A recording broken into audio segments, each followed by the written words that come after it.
over something very simple to fix. Yeah, it's kind of disappointing. Sometimes they take some time, or they're more complicated than they are on their face, and we're hopeful to get this resolved in the next 5-6 weeks. I think for all the rookies, you'd like them to be on the field, but certainly there's things that happen over the course of an NFL career, and this is one of them right now. You would think after the offseason that the Cincinnati Bengals situation couldn't get any worse. If you think you know how bad Cincinnati's defense was in 2024, you don't. What I'm about to show you isn't just disappointing, it's historically catastrophic. We're talking about a defense that's so bad that they literally set NFL records for futility. And wait until you hear what those records are. Joe Burrow had one of the greatest quarterback seasons in NFL history. Jamar Chase broke receiving records. T. Higgins was elite, and yet the Bengals missed the playoffs entirely. But wait, it gets worse. They're about to lose their best defensive player and the player that they drafted just to help them on defense this past NFL draft. So before we get to the content, make sure you drop, like, subscribe, and turn on our notifications to help the channel grow. And I wanted to give a brief shout out to our sponsor. There are people that are very addicted to these vapes. Luckily for us, there's a product that is solely committed to trying to get you off of this garbage for good. Introducing Fume, a flavored air device that is designed to help people move away from vaping, and to be honest, it's way better to hit than this garbage right here. All you do is breathe in some nice flavored air, and this way, instead of being tempted to hit chemicals all the time, you'll have something that'll deliver nice flavored air into your system. And as a result, I could put this where it belongs,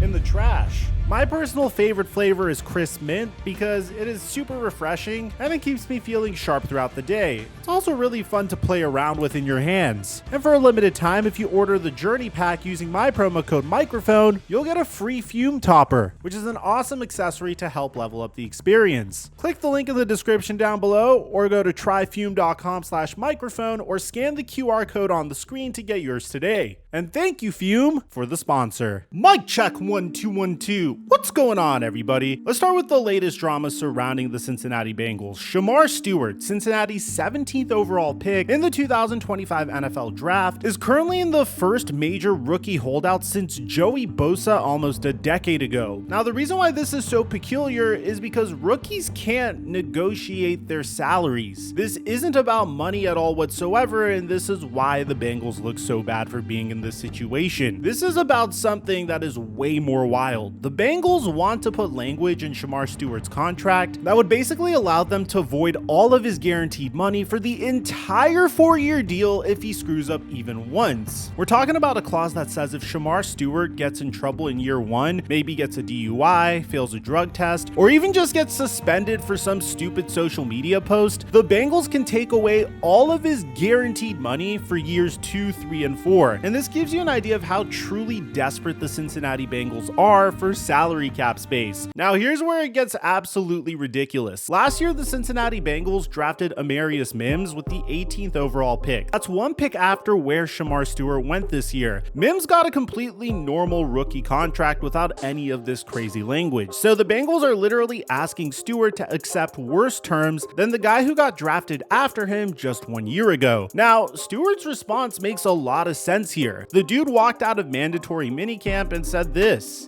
Very bad. I mean, I've been doing this for most of my whole life, and then all of a sudden it's gone over something very simple to fix.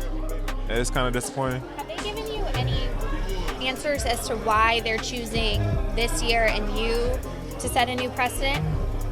If I really wanted to say, yeah, I can't say what I really want to say, but it's their contract.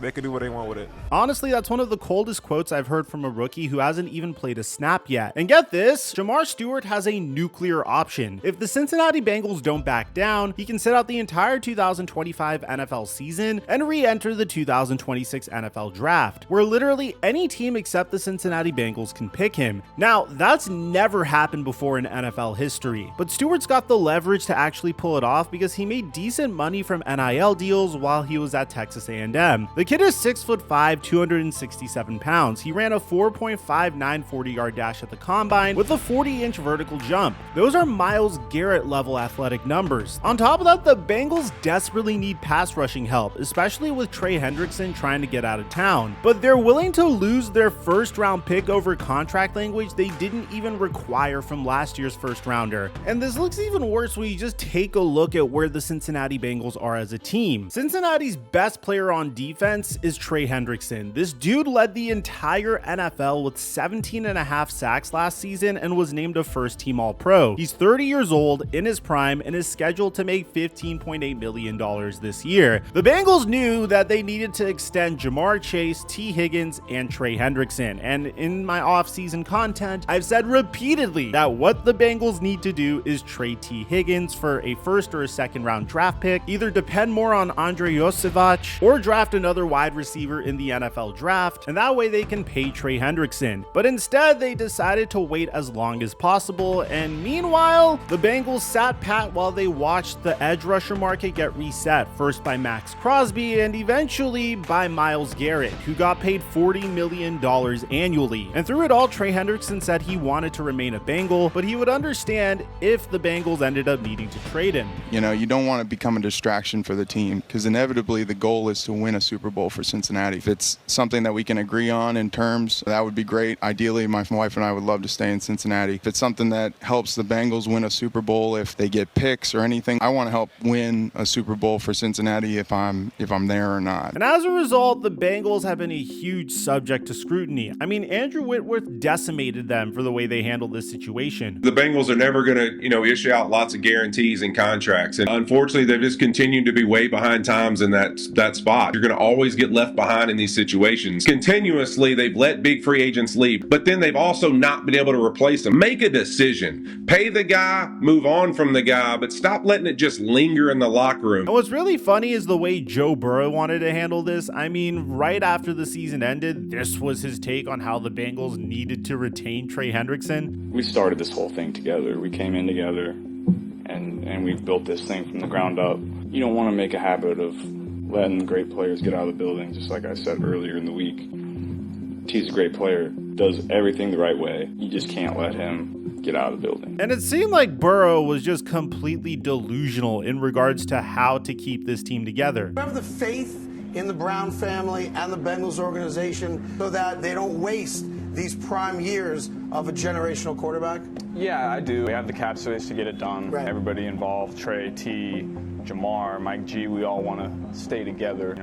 You can get those things done. And again, Trey Hendrickson isn't asking for anything crazy. He wants to get paid like a top 5 pass rusher, which is exactly what his production says he should be. The man accounted for 48% of Cincinnati's total sacks last season. Without him, their defense goes from bad to historically awful. But here's the messed up part. The Bengals granted him permission to seek a trade, but they're asking for a first-round pick in return. At the same time, they can't even sign their actual first-round pick because they're being stubborn about contract language. It's like they're actively trying to make their team worse, and they're sending a message to the rest of the NFL about how they treat their players. Now, the good news is that talks between Hendrickson and the team started back up in mid-June after months of silence, but the bad news is they're still reportedly about $6 to $7 million apart per year. And here's where I have to say something that might anger a lot of Cincinnati Bengals fans, but it needs to be said. Joe Burrow's massive contract extension is the root cause of every single problem Cincinnati is dealing with right now. There's no question in my mind that Joe Burrow has the talent to win multiple Super Bowls for the Cincinnati Bengals, but he made a horrific mistake that could eventually leave him without a single Super Bowl in his career. In September of 2023, Burrow signed a 5-year, $275 million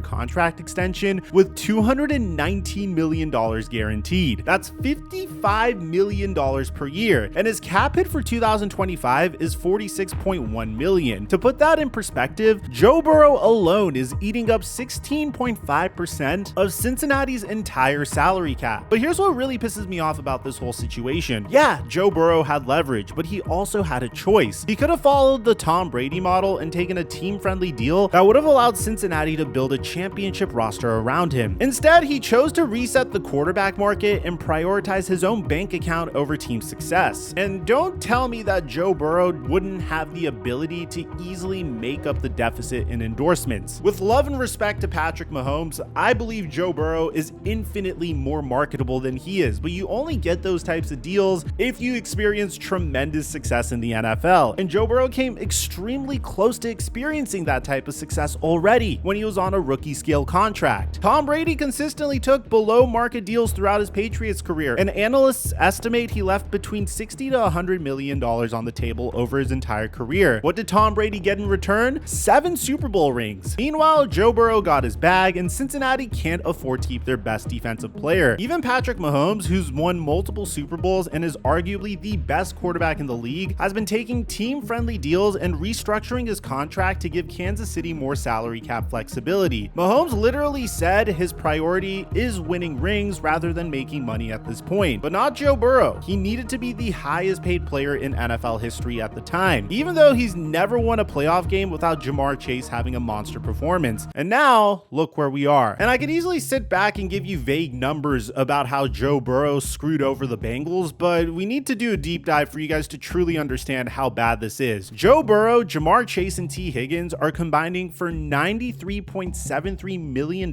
in cap hits this year. That's 33.6% of Cincinnati's total salary cap going to just 3 offensive players. Chase signed a 4-year, $161 million contract extension, making him the highest paid non-quarterback in NFL history. His cap hit this year is $23.57 million. T. Higgins got 4 years and $115 million with a cap hit of $24.6 million. You add in Joe Burrow's $46.1 million and you've got 3 guys making more money than entire NFL defenses. And the really stupid part is how poorly Cincinnati structured these contracts. They made basic mistakes that cost them millions of dollars in additional cap space. For example, Chase's deal includes a $10 million roster bonus that hits entirely in 2025 instead of being spread out, which cost them $8 million in unnecessary cap space. Higgins' deal has similar structural issues that wasted another $3.75 million. So not only did they pay these guys massive money, they were so bad at negotiating the actual structures that they left nearly $12 million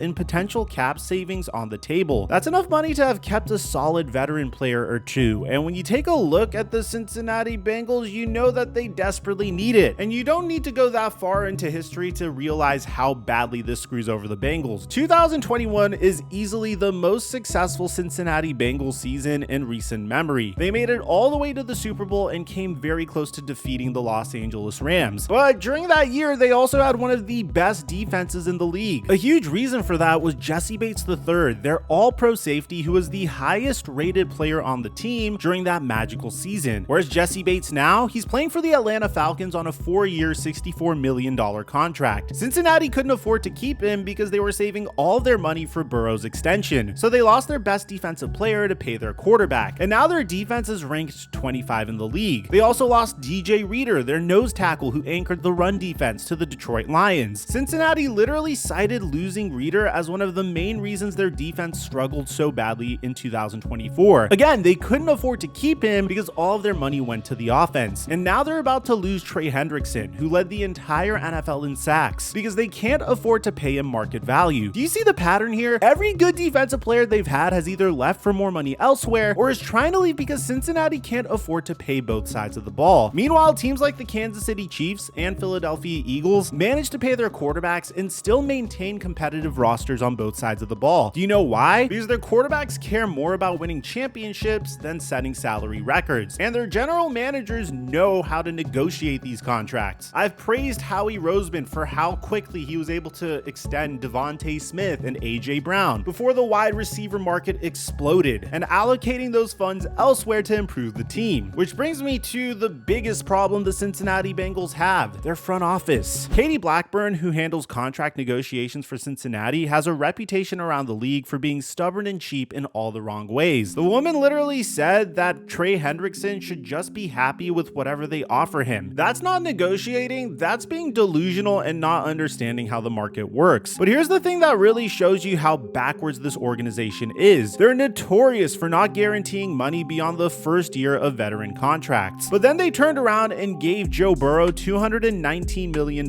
in guarantees. They'll be cheap with a defensive player player who's actually producing at an elite level, but they'll bend over backwards to make their quarterback the highest paid player in NFL history. One prominent NFL agent who's dealt with Cincinnati said they're comfortable with the uncomfortable and just don't relent. That's not a negotiating strategy, that's just being difficult for the sake of being difficult. Now imagine for a second that Joe Burrow had taken the Tom Brady approach when he was negotiating his extension. Let's say instead of demanding $55 million per year, he took $45 million, still making him one of the highest paid quarterbacks in the league, but leaving an extra $10 million per year in cap space. That extra $10 million could have kept Jesse Bates. It could have extended Trey Hendrickson before he became a problem. It could have given them the flexibility to structure Ja'Marr Chase and T. Higgins deals better. Hell, they could have afforded to keep DJ Reader and actually had a functional defense. You probably could have also extended Ja'Marr Chase and T. Higgins a season sooner, which would have saved additional money. By the time this contract is done, Cincinnati will have wasted Joe Burrow's entire prime, paying him so much money that they couldn't afford to put a competitive team around him. It's the complete opposite of the Patriots' approach with Brady, and it's going to cost them multiple Super Bowls. Let's get back to Shemar Stewart for a minute. This kid is absolutely right to refuse to sign that contract. The Bengals are literally using him as a guinea pig for new contract language that's way more punitive than anything they've used before. Think about it from Stewart's perspective. He gets drafted 17th overall, which comes with a predetermined salary of about $18.94 million over 4 years. He can't negotiate the money, but he can sure as hell negotiate the terms. That's not normal, that's not fair, and it's definitely not something you ask of a first-round pick when you didn't ask it of the guy who was drafted right after him the year prior. Stewart's agent is reportedly from the same agency that represents players like Dak Prescott and Ezekiel Elliott, so they're not some rookie operation that doesn't know what they're doing. They know this language is unprecedented and unfair, and they're right to push back. And what really bothers me about this whole situation is that it shows Cincinnati hasn't actually changed from the same old Bengals that we used to mock. Sure, they made it to the Super Bowl a few years ago, but that was in spite of their front office, not because of it. They have a pattern of letting good players walk over contract disputes. Jesse Bates, DJ Reader, and now potentially Trey Hendrickson. Meanwhile, they're creating new problems with their draft picks by trying to implement punitive contract language that they've never used before. And through it all, Joe Burrow just sits there collecting his $46 million per year while his defense falls apart around him. When reporters asked him about Trey Hendrickson's holdout being a distraction, he said, of course. But he's never once suggested that maybe he should restructure his deal to help the team keep their best defensive player. Burrow talks a big game about wanting to win championships, but when push comes to shove, he chose the money over giving his team the best chance to compete. And now Cincinnati is paying the ultimate price. So you might be wondering what's going to happen next. Well, training camp starts on July 23rd, and right now it looks like both Stewart and Hendrickson will be no-shows. Hendrickson will face $50,000 per day in fines that can't be forgiven, while Stewart faces $40,000 per day with the possibility of some forgiveness since he's a rookie. For Hendrickson, there are a few key dates to watch. The Bengals and his camp reportedly resumed talks in mid-June after months of silence, which is the first positive development that we've seen. If they can't work something out, Hendrickson could absolutely follow through on his threat to sit out games. The man is 30 years old and has been massively underpaid relative to his production for years, and this is his last chance to get a big contract. He's not going to back down. For Stewart, the key date is August 5th. If he's not signed by then Cincinnati can't trade him even if they wanted to. After that, it becomes a straight standoff until November 11th, which is the final deadline for him to sign and be eligible to play in 2025. If Stewart makes it to November 11th without signing, he can sit out the entire season and re-enter the 2026 NFL draft. That would be absolutely unprecedented, but given how stubborn both sides have been, it's not out of the question. Do you know who I really feel bad for in this entire situation? The Bengals fans who thought their team had finally turned the corner. These people suffered through decades of playoff failures and front office incompetence, and just when it looked like Cincinnati had built something special, the organization finds new ways to shoot themselves in the foot. Cincinnati should be gearing up for another Super Bowl run with Joe Burrow, Ja'Marr Chase, and T. Higgins leading one of the most explosive offenses in the league. And, well, I guess they will get that, but their defense isn't going to be able to hold down the fort to keep their offense in games. But the significance about this is the Shemar Stewart situation specifically could set a new precedent for how rookies handle contract disputes going forward. If Stewart successfully forces Cincinnati to remove that punitive language, or if he actually sits out and re-enters the draft, it's going to embolden other rookies to push back against unfair contract terms. That would be a good thing, by the way. NFL teams have had way too much leverage over rookies for too long, especially since the rookie wage scale was implemented. If a first-round pick can successfully stand up to a team trying to include unprecedented punitive language, it levels the playing field a little bit. My personal prediction is we're going to see Trey Hendrickson get traded and that the Cincinnati Bengals should eventually back down from the punitive language they included in this contract with Shemar Stewart. But regardless, this is once again a horrible look for the Cincinnati Bengals. So let me know in the comment section down below, especially if you're a Bengals fan. I didn't mean to come at your team so hard, but this is clearly one of the most mismanaged situations in the entire NFL. So before the video ends, I wanted to give a shout out to our sponsor Fume once again. Playing with this thing in between my videos has really kept me preoccupied and is very, very satisfying. And I don't know if you guys heard, but Antonio Brown is literally running from the police. We have a completely separate video. I'm going to leave it in the end screen and I'll meet you guys there. I'm your boy Mike, and I'm dropping our mic